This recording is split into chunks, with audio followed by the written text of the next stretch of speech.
Hello and welcome. Our Thursday night Carnivore Q&A live. We're going to be doing giveaways. We're going to be answering your questions. Before we get into it, just to get the ball rolling, please post your best question with hashtag ribeye. We're going to be giving away a Healing Humanity shirt in blue. Last week, we had a whole bunch of questions at the end. We felt terrible. We couldn't get to all of them. So post them in the beginning if you can. Your best question or your testimony of healing with hashtag ribeye in the chat.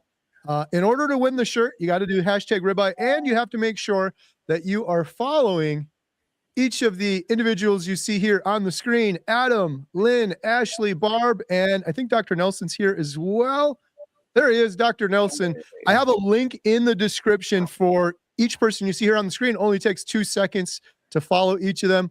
Adam, Lynn, Dr. Nelson, Ashley, Barb, how's it going? Fantastic. Going great. Great, thank you. Guys Awesome. ready to Great. answer some questions?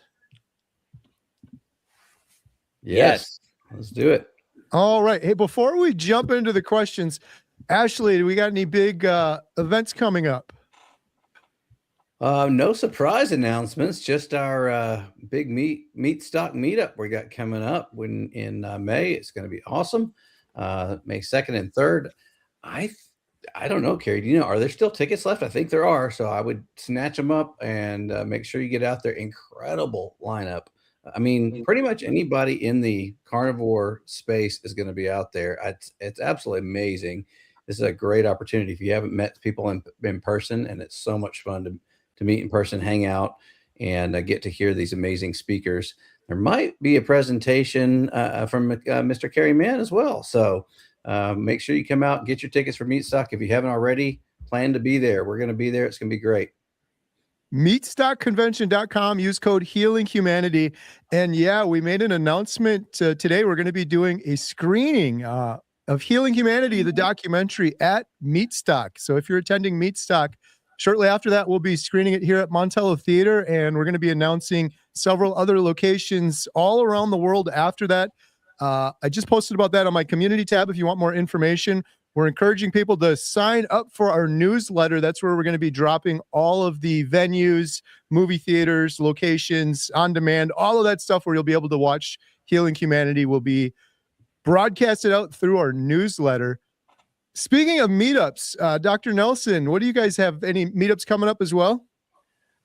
Yes. Well, we have a couple of screenings of the Cholesterol Code, one in St. Petersburg, one in Orlando. And then we have 2 meetups in New York, April 11th and 12th.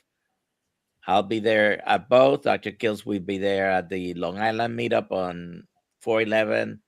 And then the Sunday, April 12th meetup will include watching a Mets game with Dr. Nelson and Luis Lotito. And then Nice. we're going to go to a Korean barbecue and teach them how to be carnivores. And then Love after those 4 things, Meat Stock, I'll meet you all there. I don't know if you noticed on the picture, my face is not there either. I get no respect. Got to get him added. You can go to kiltsmeetup.com to find all of the Dr. Kiltz meetups coming up. All right. Should we jump into some questions? Let's do it. All right. Let's see what we got here. We got Benjamin, mostly whole foods. Since being carnivore, I found numerous health problems and dropped over 50 kilograms, all down to the influence of Mr. Dante Ferrigno. Love it. Dante Ferrigno was the reason I went carnivore. Adam, I think he had a big part in your journey too. Is that right? Exactly the same thing. Yep. I always ask people like, hey, how did you find out about carnivore? And a lot is that path. It's usually Dante Ferrigno, and then I watch a bunch of Dr. Berry videos. One of those combinations. So that's pretty awesome to hear. Congratulations, Benjamin. Thanks for sharing. Laura said, excited to hear the announcement that we will see Healing Humanity at Meat Stock. Yeah, it's going to be exciting. Looking forward to sharing that with everyone there. Yeah. I wanted to say hi to lady _LDS in the chat said, new here, just started carnivore this week. So wanted to say hello and welcome. Nice. Love it. All right. Here's a question.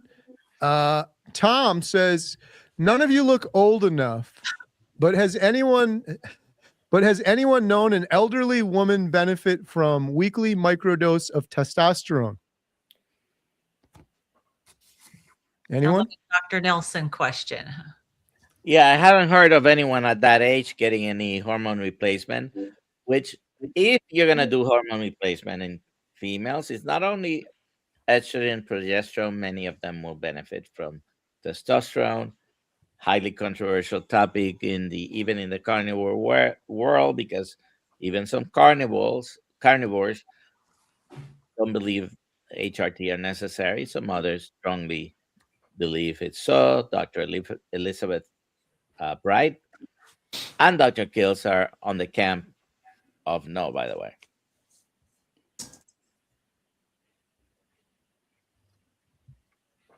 All right.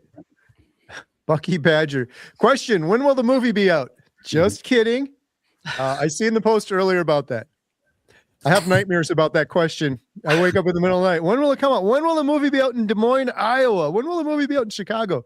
The good news is, like I said, we made several announcements today. Make sure you sign up for our newsletter. There's a link in the description for the newsletter as well. We don't send you out any emails unless they're really important, but we're going to be updating everyone there with lots of updates to come on where you can go watch Healing Humanity. So if you can't make it to Meat Stock, I know everyone can't make it. There's plenty of other places it's going to be showing after that we're going to be sharing very soon. Is it going to be a similar thing to the cholesterol code? It is. Yes, that's the plan. And you don't have to discuss it, but you get my email? I did get your email. Yes. Okay. All right. Amanda, question. Can you heal EDS, rheumatoid arthritis, and fibromyalgia eating just ground beef? I can't really afford steaks, and I am strict beef, butter, salt. So all I eat is beef and butter. Is it nutritious enough? What do you think on that one, Lynn?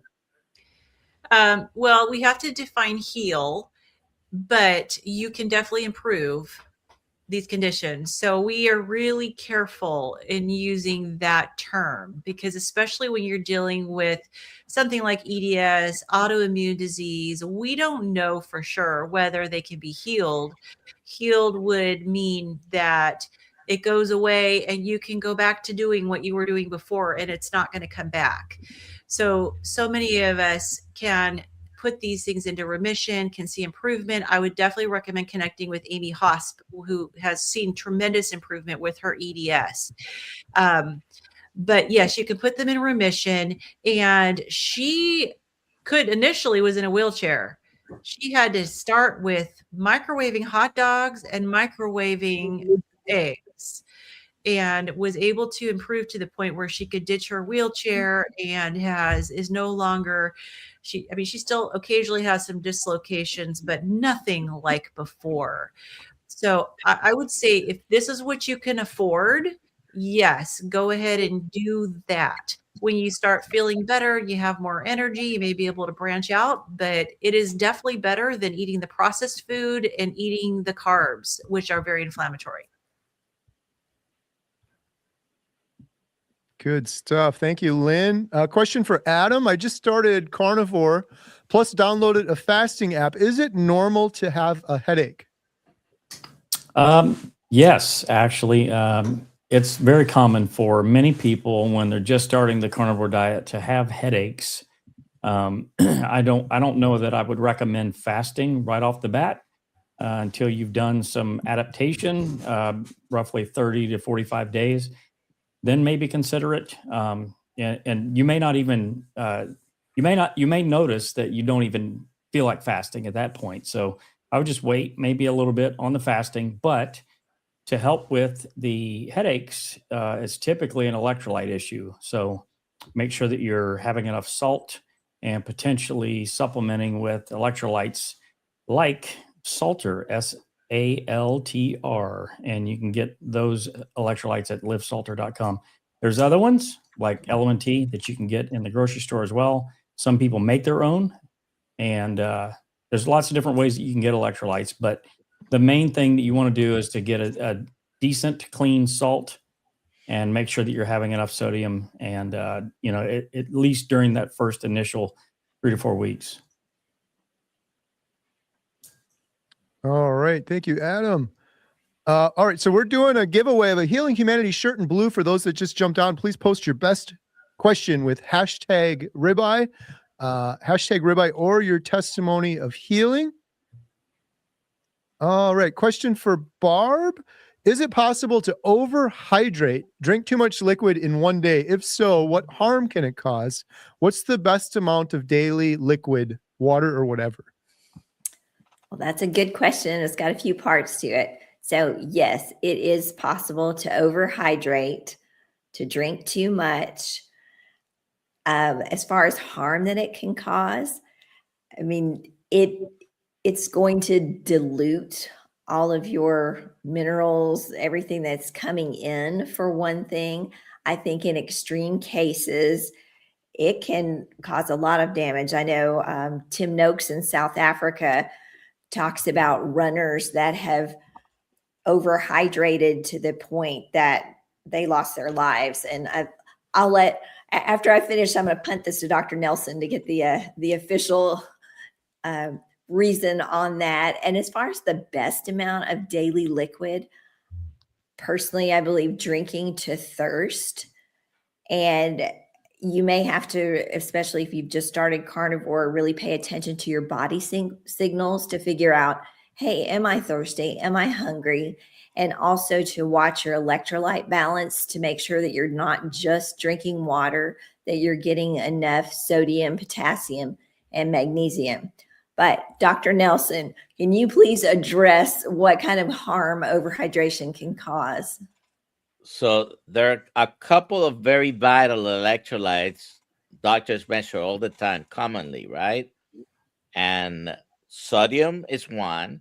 If you drink too much, you're going to dilute your own sodium. What's the ultimate risk of that? Usually seizures are commonly seen when you're approaching the low 120s on sodium. It's not good to be diluted that much. The other one is arrhythmias. Potassium is a very needed electrolyte for the good electromagnetic function of the heart. And if you dilute that too much, so yes, it can cause harm. Don't try to, this thing about eating twice your weight in ounces or half your weight, I don't even know because I don't follow it. Don't try to shoot for a gallon of water a day. If you drink to thirst, usually you'll be in the ballpark of what your personal needs are, and try never to drink, or not to only drink water. Probably you should use some sort of electrolytes. It could be, listen, it could be table salt if you want to put table salt. I wouldn't, for a couple of reasons, but they're money commercially available electrolytes. Salter is great. This is what I have right now because Kill Cell electrolytes haven't come back out, but they're coming. And I make my own as well. And I take magnesium separately. So, but overhydration, think you're diluting your electrolytes. Water never moves in your body by itself. It always pulls different electrolytes with it, whether it's from your body out to into the urine or intestinal tract, or from one space to the other in the body. And diluting, particularly sodium, can be very detrimental and can cause death, like Barbara said.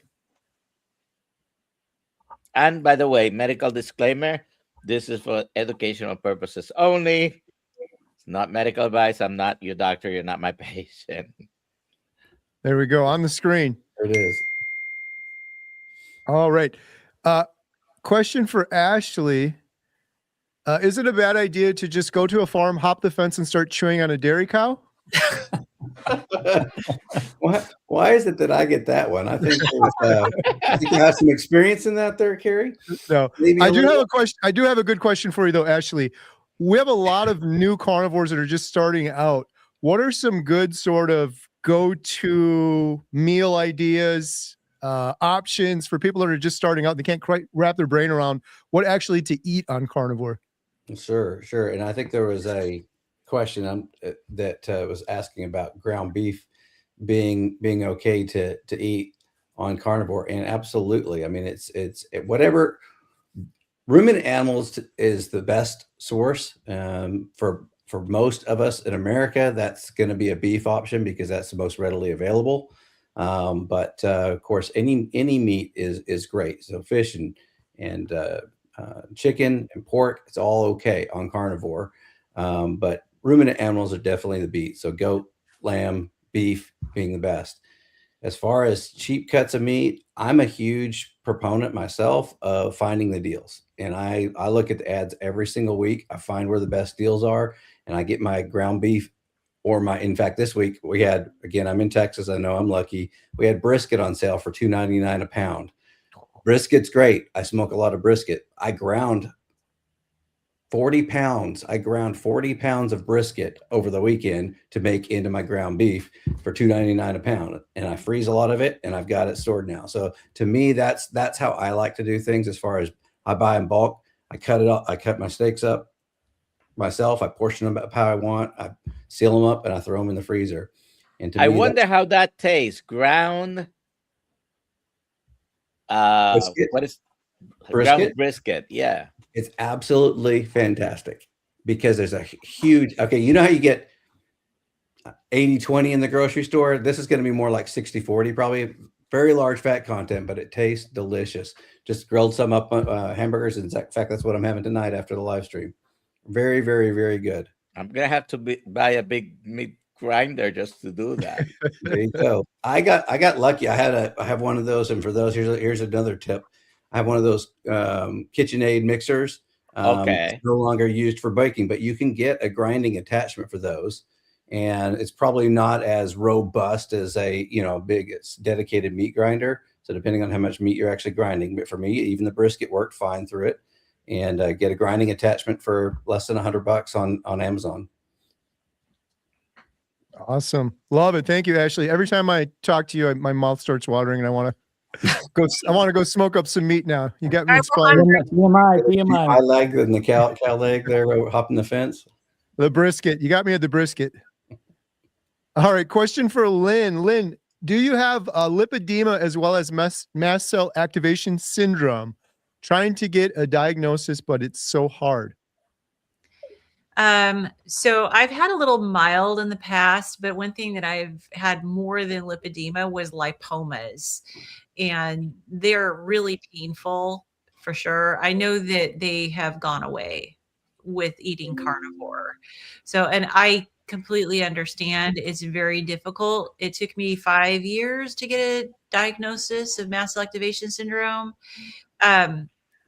But if if you can at least do some things for yourself to help you feel better in the meantime. And so definitely, low histamine lion diet really helped me. But I know sometimes you need to have a doctor on board, because sometimes you do need to have some medication, and it can be really challenging even once you do have a diagnosis to figure out specifically what's going to help you. So I'm never one of those that say never do medication. If you need it, then yeah, get a good doctor who knows what they're doing and can help you.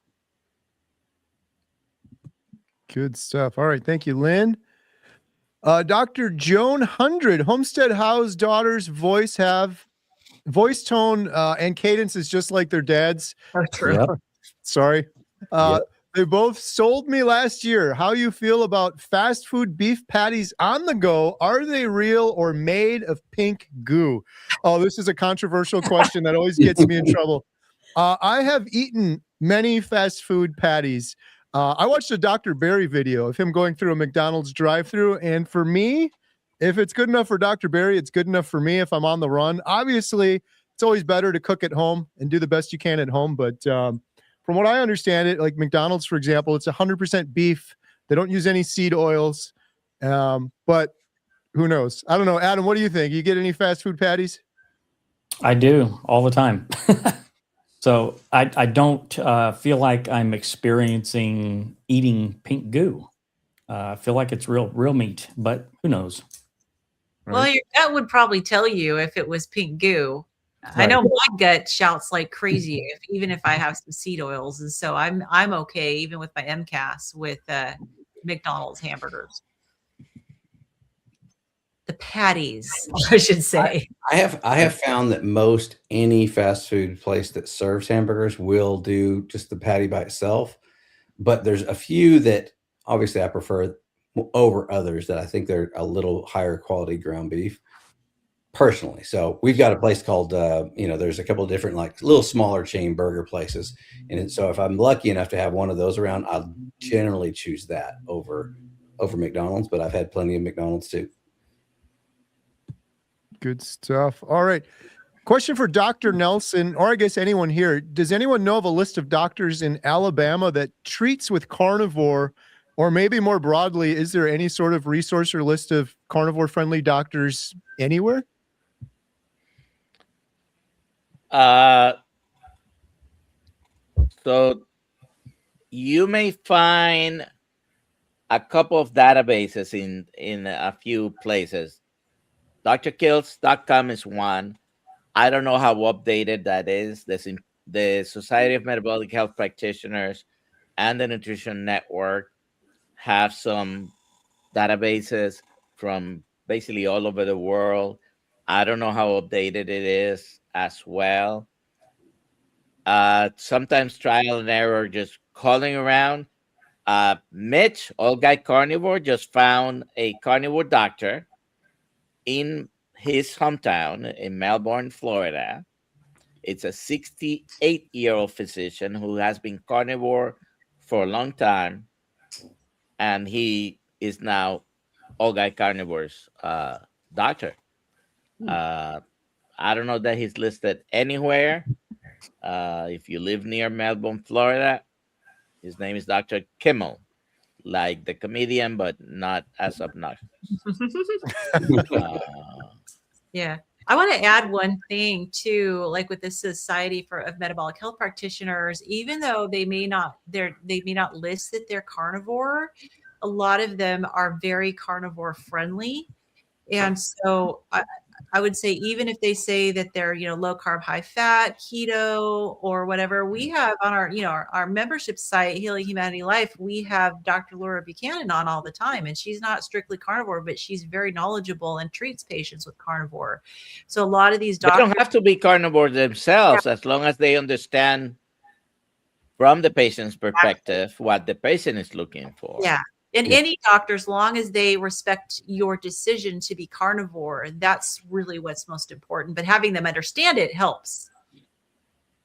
Yep. One thing I would like to add to that, since you brought up Dr. Buchanan, she is also in the Society of Metabolic Health Practitioners, but she also has a practice, and it's called Toward, like going toward something, toward.health. And I believe they're licensed in all 50 states to practice medicine, and they're carnivore friendly. And then also Amanda Decker is also licensed in quite a number of states at clearpathmedical.net. And both of those ladies, Amazing. You'll see them frequently in Healing Humanity Life. Yeah, we have them in as experts for Q&As a lot. Yeah. And you can get 50% off your first month now, promo code below. Amazing. All right. Good transition. By the way, we just lost this week a carnivore doctor in Arizona. Oh, no. Dr. Doc Nally. Oh, That's sad. sorry to hear that. I see a couple All right. there too about Dr. Baker's Rivero as well. That's another option out there. Yeah, Rivero.com. All right, here's a question for Ashley. I'm giving this one to Ashley strategically because I know the answer. Assuming someone knows nothing, what is the best way to get started on the carnivore diet? Assume you know, you think I know the answer, huh? I'm thinking about the 30-day series I, video you did. I was wondering if that's where you're going with. I did do that. I like that series. I need to probably do a few updates to it, but on my channel on Carnivore Brothers, you can find a 30-day starter YouTube series, and basically it's a video a day, about 15 minutes. It's got a tip and a trick and encouragement every single day. To me, the biggest challenge for anyone starting carnivore is that first 30 days. Getting through that first 30 days is the best goal that you can set for yourself, because at the end of the 30 days, I know you'll want to continue and go further than that, because you'll be feeling different. You'll start seeing the impacts of it. So yeah, that's one I would definitely point to. Thanks, Carrie, for the shout out on that. But yeah, it's 30 days is the most critical thing. So set your mind, make sure you give yourself a solid commitment of 30 days. Don't quit after 3 days. Don't quit after 4 days. Give it a good solid 30 days. Absolutely. The other thing I would add too is before you get started, make sure you get all of your questions answered. Don't just jump into it. And then the last thing I'll say is 50% off healinghumanity.life right now. No, I'm just joking, but community is critical. Community is a big thing for a lot of people. So even if you just need to get in a community, maybe for just 30 days, and then you're good to go. And there's not just healinghumanity.life. Dr. Kiltz has an amazing community. There's free communities. I used YouTube, Dante Ferrigno's YouTube channel, and chatting with people in the chat. There's lots of communities out there, but that's a key as well, I'd suggest. Absolutely. And Gary has a course in our community as well on foundations. Yes. Very good course. And I love the community answer too, Carrie, because honestly, that is a lot of times you need that inspiration, and that can come in a lot of different ways. But the questions, even I see some of this go through, and people asking questions in the chat, and before we've had a chance to get to them, you got many other people who have been carnivores for a long time answering those questions. And so a lot of us answering the questions are only because we've just got a little further head start than you do. We're still, some of us, trying to figure some of this out on our own, but we've been doing it now for 2 or 3 years versus 2 or 3 days. And so we've got a little bit of more mistakes that we've made, so we can help others. Absolutely.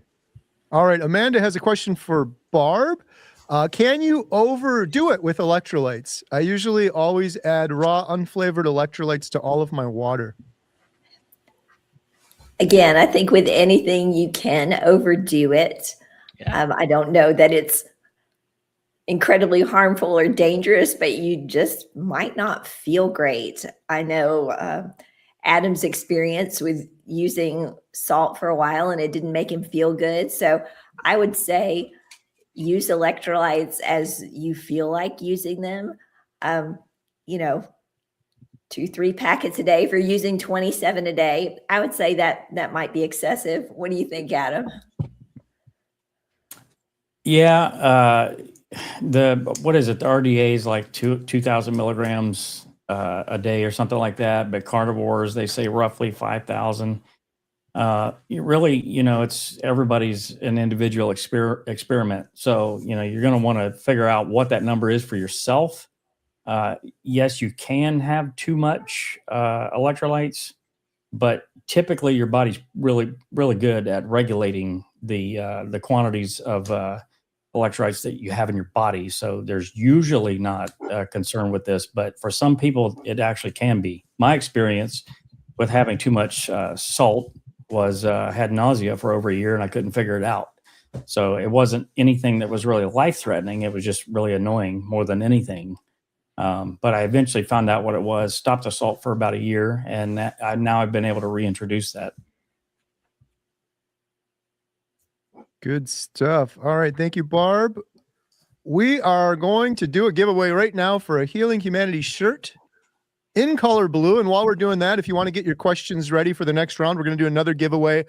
Post your questions with hashtag LIFE, LIFE. Here we go.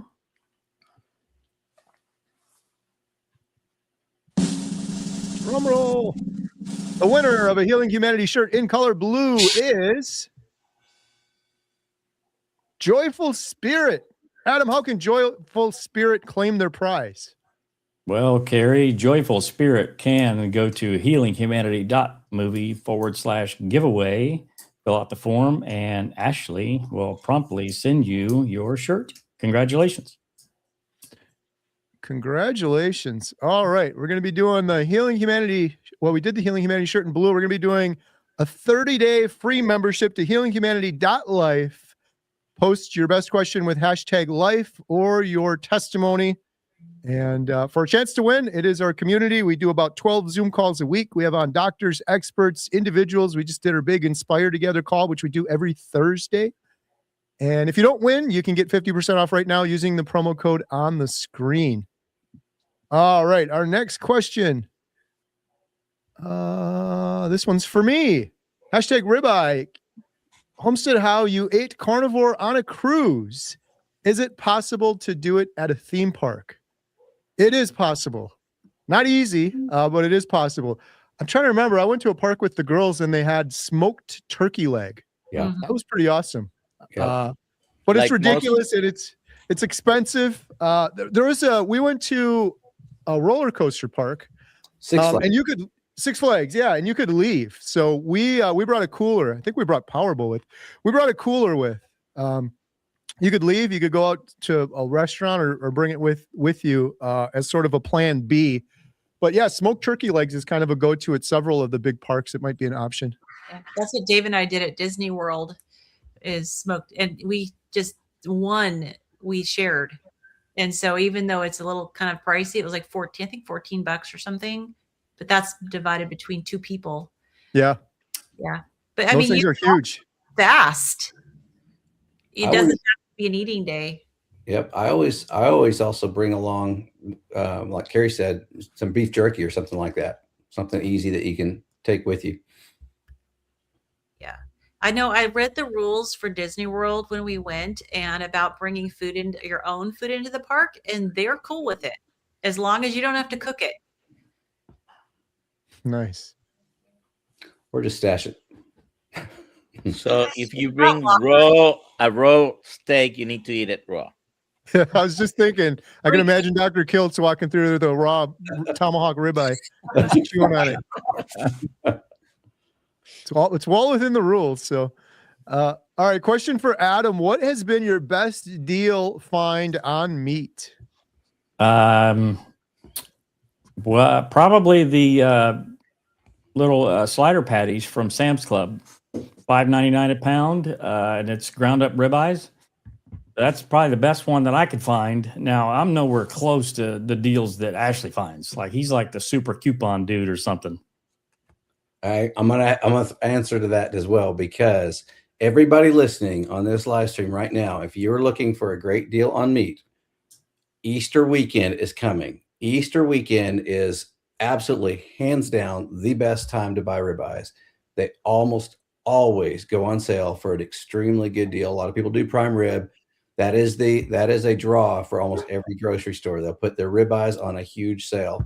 Here in Texas, $4.99 a pound for ribeyes, $6.99 a pound, $8.99 a pound in other parts of the country. It's almost half price or sometimes more than what you find normally. So Easter weekend is coming. Look, check your ads, your grocery store ads. You will find huge discounts, and that's when I buy a lot of my ribeyes. If I may, I don't get anything from this. There's an app called Flip, FLIPP, and that with your zip code collects all the circulars of the stores around you, and you can take a look at all the specials from the comfort of your home. Good tip. Question for Lynn. Since MCAS was mentioned, what is used to diagnose? Any recommendations on type of provider to see to get a proper diagnosis? I started cooking from frozen and freeze after I cook when I food prep. Yeah, the diagnostic criteria has kind of changed over the years, but generally they want to see whether or not your symptoms respond to antihistamines. A doctor may or may not ask you that. It used to be that they would want to run a serum tryptase when you're in the middle of having an acute reaction, and that's a little challenging.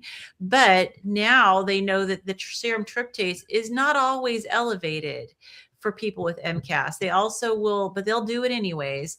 They will also ask you when you have a reaction, you need to get this pre-ordered, to also do a 24-hour urine collection. So they're looking for mast cell mediators that will be put out in your urine when you've had an acute reaction.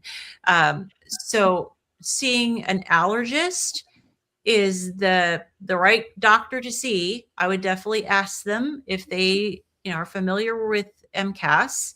The allergist that diagnosed me, I was only his second patient in his over 20 years of his specialty that he diagnosed. So I found that he didn't really know very much about it, but usually they can help you at least get the diagnosis. I then ended up going to a naturopathic doctor that had treated more MCAS, and saw that doctor just to get the treatment. But I would also recommend, it's kind of a little bit of a clunky book, but Dr. Lawrence Afrin is one of the foremost doctors. He has a book that he wrote quite a few years ago about MCAS. I think it's called something about Occam's razor, but he goes through system by system and shows how he diagnosed patients and the different types of treatments. It's just a fascinating book. It'll help educate you so you can communicate better with whatever doctor you end up seeing.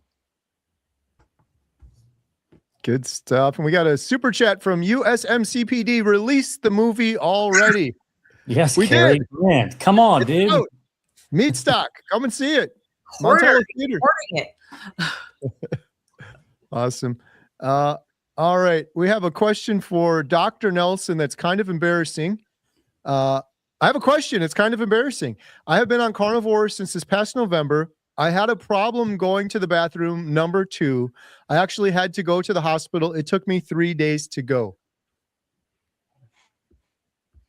I'm assuming if the problem going to the bathroom, I have to assume it was diarrhea, not constipation, but please correct me if I'm wrong. A lot of people go through an adaptation period.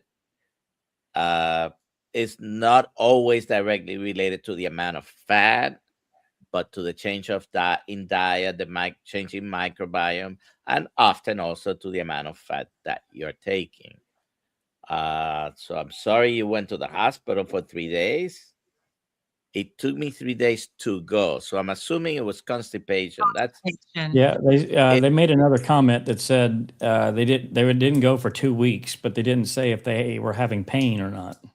Yeah, that would be my question. I'm assuming since you went to the hospital, you were probably in a lot of pain because, and I went for the longest I ever went was 14 days. And I wasn't uncomfortable at all, but I wasn't also happy with that. But just wanted to offer something if there continues to be a problem. And of course, we've probably heard a lot about altering your fat. But there's some other things you can do because it's not just what you put in your GI tract, it's the health of your nervous system that can impact you with a transit and how well your gut is moving things through. So something super easy to do is a castor oil pack that you can put on your abdomen, either over your liver, basically anywhere in your abdomen, or you can put some drops in your belly button. The type of fatty acid in castor oil actually helps your parasympathetic nervous system, and which helps with smooth muscle contraction and function. So it can help move things through. When I use a castor oil patch, I end up having a bowel movement the next day very consistently. Also working on and also supporting your parasympathetic nervous system with breathing exercises, things. A lot of times you're in fight or flight. When you're in fight or flight, sometimes you can get constipated. So working on that aspect as well is really helpful. Do some breathing exercises, support the nervous system, inhale, but exhale longer and just kind of calm things down. That will help support the nervous system aspect of your bowel movements. This morning in our morning live, we had a Dr. Driscoll, I don't know if you're familiar with her, Lynn.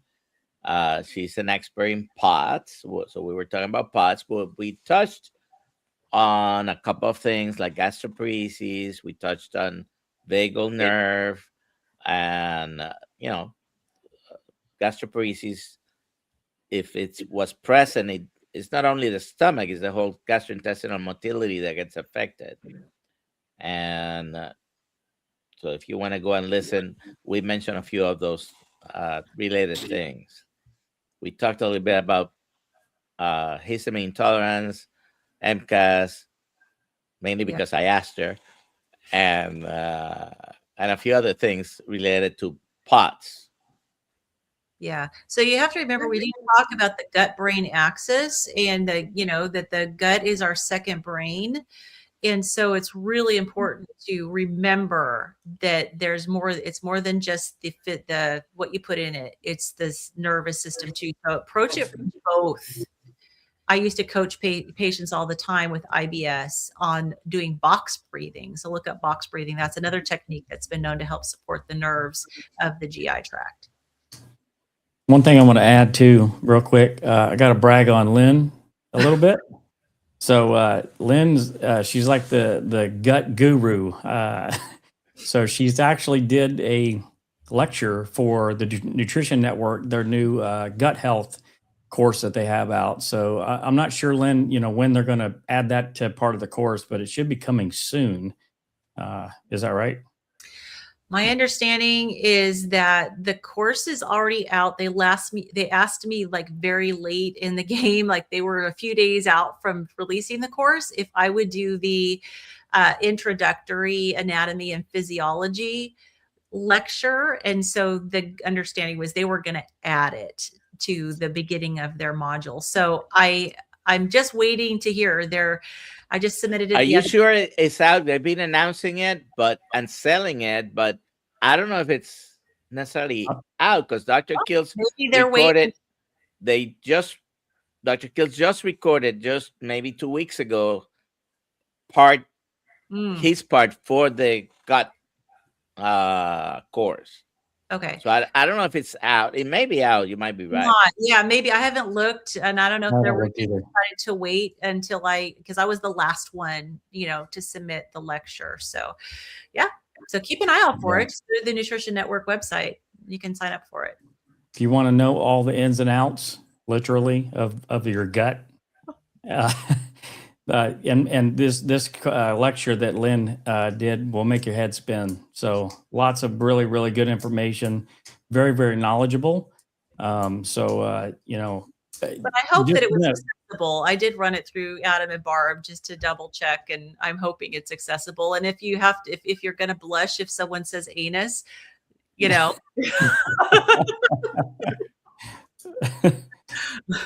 Very good stuff. So if you want to learn more, go there and buy the course. The funniest thing will be if they are talking about your anus. Right? All right. I have, Ashley, your worst nightmare in the form of a question. You ready? When's the documentary coming out? Oh, no. No. Second worst nightmare. Could someone be allergic to beef? Yeah, that is a pretty big nightmare right there. I have heard yes, and I've heard that there's a couple of different Lone Star tick bite that can cause this, but I know there's a few that are in the carnivore space right now that are still being successful on carnivore, working around some of that. I've also heard it does go away, so it can be temporary, but I don't know if there's a medical Dr. Nelson, I don't know if there's a medical term that somebody's actually allergic to beef, or if that's just something that I know it's very rare. So I'm going to make an explanation pointing out a difference, except it doesn't have any practical application, just your understanding. Nobody's really allergic to the beef.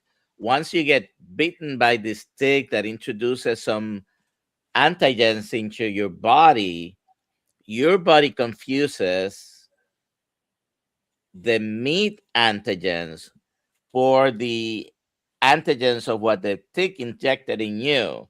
And now it's going to be reacting to the beef, but it's not really an allergy to the beef. You're reacting to, your body gets confused. It's called molecular or cellular mimicry. And so nobody's really allergic to the beef. Even if an allergist tells you it's to the beef, it might not be exactly to the beef. It might be a similar situation. It's very rare to be allergic to meat. Very rare. And I know someone who is very sensitive to meat gets some reactions. And I suspect what he may have is actually either some histamine intolerance or something. Yeah, I was going to say, could be related histamine. to that. And you met him in Seattle because he's my niece's husband, and I brought them to that meetup. But he's able to tolerate lamb and goat. Mm-hmm. Yeah, so if it's alpha-gal, which is the tick, issue, check out Emily Penton. She was diagnosed with alpha-gal and she has done amazingly well. But yeah, it could be a histamine reaction. It could have to do with the freshness of the beef that you're eating. It could have to do with whether or not it's ground. So if you have a histamine issue, you may experience a reaction, and it's because of the histamine aspect. And that is something you can definitely modify by tweaking the freshness of the meat. And if you need to eat it very fresh, then freeze it. Don't have your leftovers in the fridge. And you may even need to avoid ground beef because that is higher in histamine because of the surface area of the meat. How about raw, Lynn? I think you have to be careful if you have histamine problems with raw. It just is very individual, and it depends on if it's really fresh, that you should do fine. But even like fish, the fish that says it's fresh and is in the grocery store on ice, if you're real histamine sensitive, that's not fresh enough. Some people, if they want to try fish, they need to have it be, within like 30 minutes of being caught or flash frozen. So it varies depending on how sensitive you are. All right. Question for Barb. Jeff's wife, 73, asking for a friend who is a longtime vegan. She is starting to eat meat, but I guess the first question is, believes vegetables are necessary. And number 2, can you explain oxalate dumping possibly? Okay. Well, that's exciting that someone who's been vegan long-term is exploring the idea of eating meat and starting to do that. And that's really hard, especially if somebody has been vegan or vegetarian long-term. And of course, they're going to have that ideology that vegetables are necessary. I would say that they're not. Vegetables are carbohydrates. Carbohydrates are not essential nutrients. We don't have to have them. Yes, there are nutrients in vegetables, but they're much more bioavailable in meat. So you can get a lot more from meat than you can ever get from vegetables. And oxalate dumping. So plants contain phytonutrients and anti-nutrients, and one of those are oxalates. And what happens is over time, especially if somebody has eaten lots of high oxalate foods, lots of vegetables like spinach, chocolate, there's a whole list of things. Almonds, yes, that's a big thing for vegetarians and vegans. And what happens is when you stop eating those, your body starts kind of shaking those loose. And it's Sally K. Norton has the best information on that. Check out her book, Toxic Superfoods, as she goes into detail on this. But it's really individual. Oh, Dr. Nelson has it up. It's very individual. Somebody may not experience oxalate dumping. Somebody may be carnivore for 6 months and then notice it. And some people several years later will go through oxalate dumping or periods of it. And that looks different for different people. A lot of people will have like crystals forming, like crusties in your eyes. You can have joint pain. I personally had a lot of plaque buildup on my teeth all of a sudden that I didn't realize at the time was most likely oxalate dumping. So that can manifest in a whole host of ways. Good stuff. Thank you, Barb. All right. Question for Adam. Did you have to stop iodine? I think I remember you saying this. What were your symptoms? Yeah, actually, when I was taking iodine based on Dr. Berry's recommendations a couple of years ago, it was just 2 drops of Lugol's, 2%. And I didn't have any issues with the iodine then, but I didn't really notice any benefit from taking it. After I read Dr. Brownstein's book, instead of getting blood tests done, the iodine load test done, I decided to treat myself and go with his recommendation of 50 milligrams of iodine per day. And that turned out to be too much for me. And I actually had hives. I broke out in hives all over my body. It was sort of like pimples that became little open sores. So that actually happened twice. And I did narrow it down to it was the actual iodine. So that was the symptoms that I was having. So needless to say, I don't mess around with the iodine anymore. And I don't recommend that anyone else does unless you actually get the testing done to determine whether you actually need the iodine or not. Test, don't guess, because as you discovered, if you're treating something, in this case iodine, and you start taking a lot just because, you might run into problem. See if you're deficient, then you can adjust the amount that you take.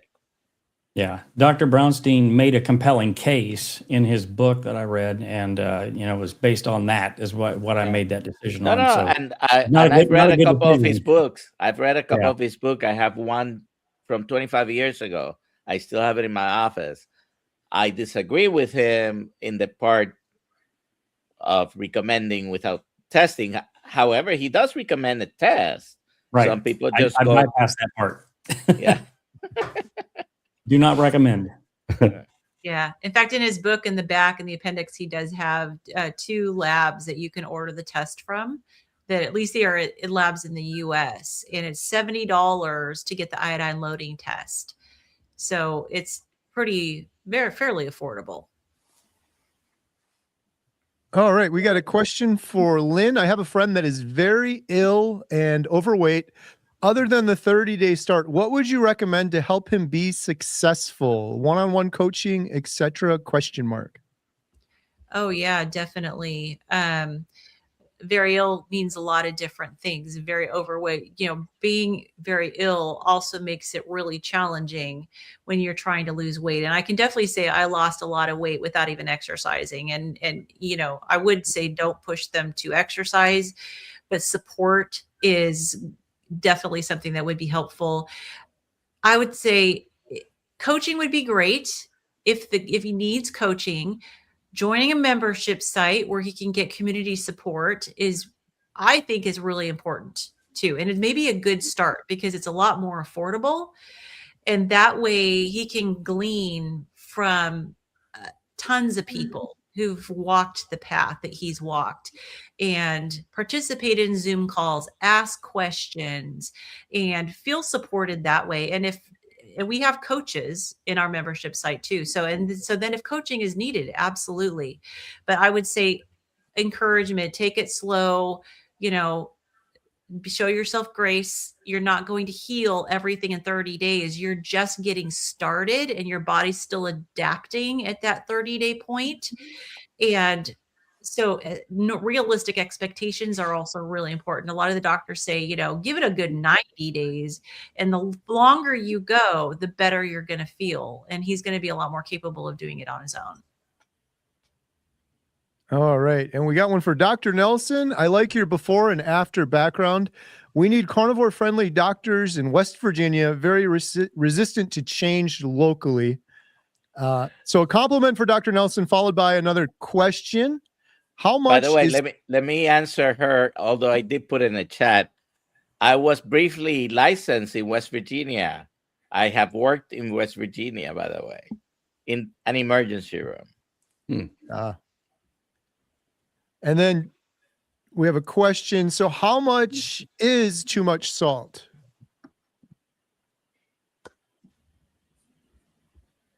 Is that a good answer? Most it seems that most carnivores land between 5 and 7,000 milligrams of sodium a day, counting the sodium part. It's not the only one, but salt to taste. Some people like Dave Feldman take, I don't know what the amount is. It's like 10,000 milligrams or something like that. Yeah. Well, for me, I knew I was having too much when I would get nauseous, upset stomach, and then also my legs would cramp.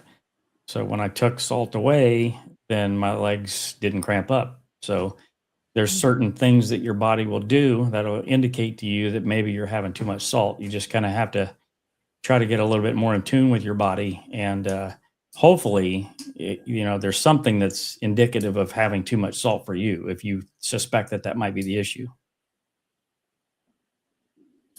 All right. And Ashley, how do you deal with sweets and carb cravings on a carnivore diet? Yeah, that's a tough one. It's something a lot of people struggle with because that's probably one of the most addicting things that we deal with is the sweet treats, right? So I always make this recommendation as a sweetaholic right here.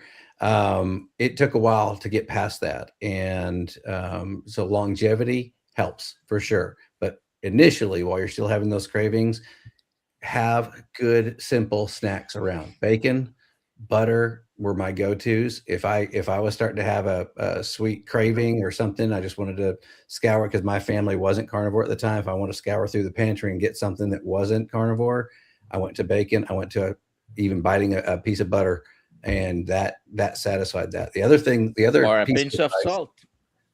pinch of salt. The other piece of advice that somebody gave me, and I did it, was again, sometimes that's just a little, you just need to give it a little bit of time and you get over that craving. So they recommended if you're able, do 20 jumping jacks or do something just in the form of an exercise to get your mind off of it for a second.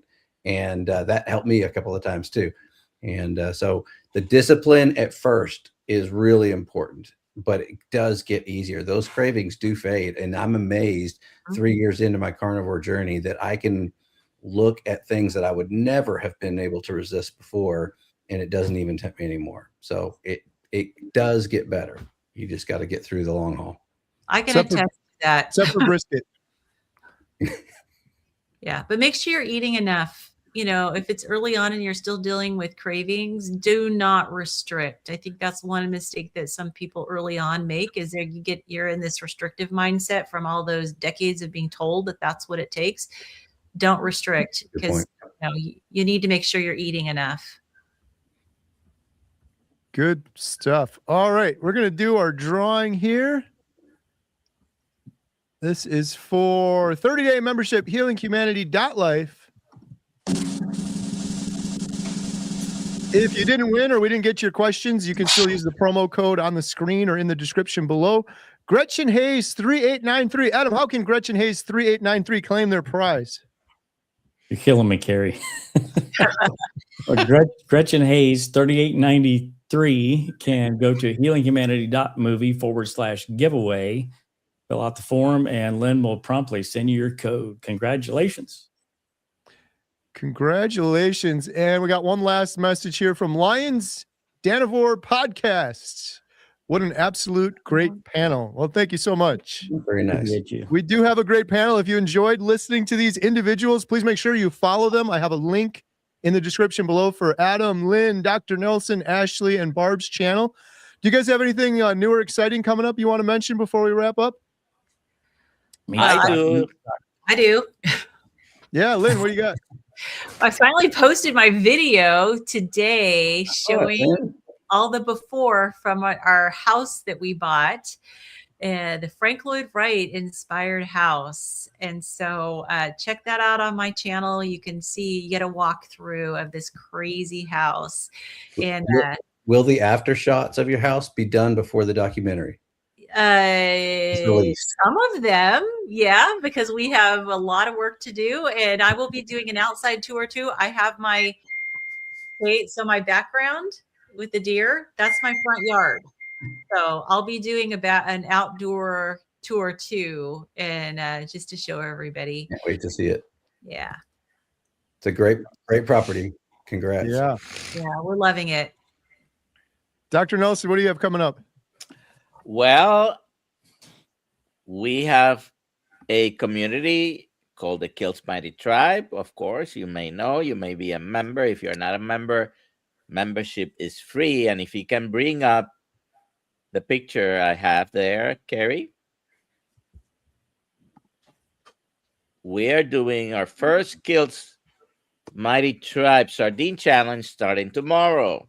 Oh, I'm out. So come Are you and join participating, us. Dr. Nelson? Are you doing it, Dr. Nelson? I am. I have 20 sardine cans ready to go. And it's 3 days. All right. Can't wait to hear the results. Love it. Ashley, got anything coming up?